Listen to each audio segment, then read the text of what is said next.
Have you ever wondered why some plastic parts crack under pressure while others last for years, or why some designs are a nightmare to manufacture?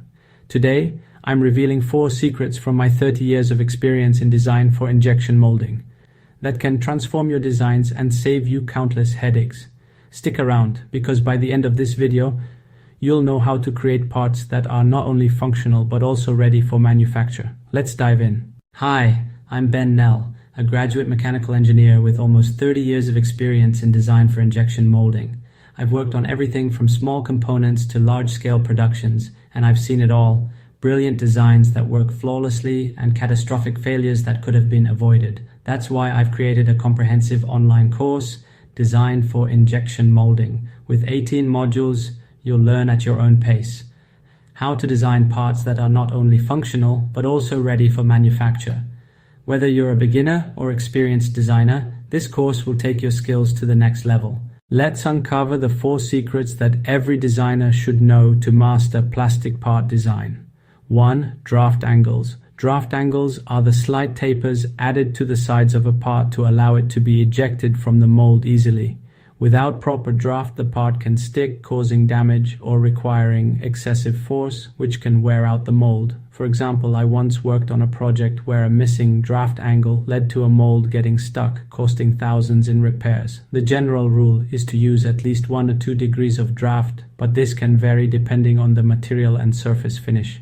Textured surfaces, for instance, might need more draft than smooth ones. In my course, you'll learn the correct draft angles needed for your specific design, ensuring your parts come out of the mold flawlessly every time. 2. Wall thickness.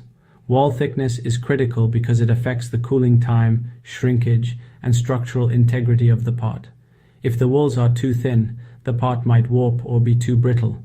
If they're too thick, it can lead to sink marks, uneven cooling, or long production times, increasing costs. I've seen designers make the mistake of varying wall thicknesses, which causes defects like warping or sink marks. The ideal wall thickness depends on the material. For instance, ABS might require 1.5 to 3 millimeters, while polycarbonate might need 2 to 4 millimeters. In my course, I'll teach you how to balance these factors and avoid common mistakes so you can optimize wall thickness for any design. 3. Undercuts. Undercuts are features that prevent the part from being ejected straight out of the mold. They can be internal or external and often require additional mold components like side actions or lifters, which add complexity and cost. For example, a snap fit feature might create an undercut that requires a side action, driving up production costs. However, sometimes undercuts are necessary for functionality or aesthetics. In such cases, careful design can minimize their impact, like using a slight taper or redesigning the part to eliminate the undercut. My course will show you how to identify undercuts early in the design process and handle them effectively, saving you time and money. 4. Material selection. Choosing the right material is perhaps the most important decision in the design process.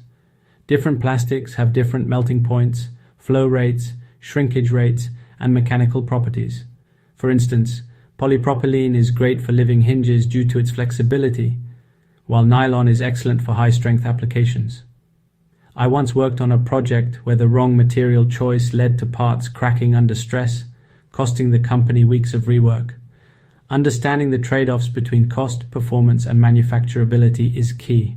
In my course, you'll get a comprehensive guide to common injection molding materials, their properties, and how to select the best one for your project. Why take the course? These 4 secrets are just the beginning. My course dives deep into each of these topics and more, ensuring you have all the tools to create successful injection molded parts. With 18 modules, you'll cover everything from the basics of injection molding to advanced design techniques. Each module includes video lectures, practical samples, and is software independent. You can apply the training on your own CAD software. Best of all, you can learn at your own pace, whenever and wherever you want. If you're ready to take your design skills to the next level and avoid costly mistakes, enroll in my Design for Injection Molding course today. Visit courses.3ddfm.com to get started. Don't miss this opportunity to learn from my 30 years of experience. And before you go, drop a comment below. What's the biggest challenge you've faced in plastic part design? Like, share, and subscribe for more tips and I'll see you in the course.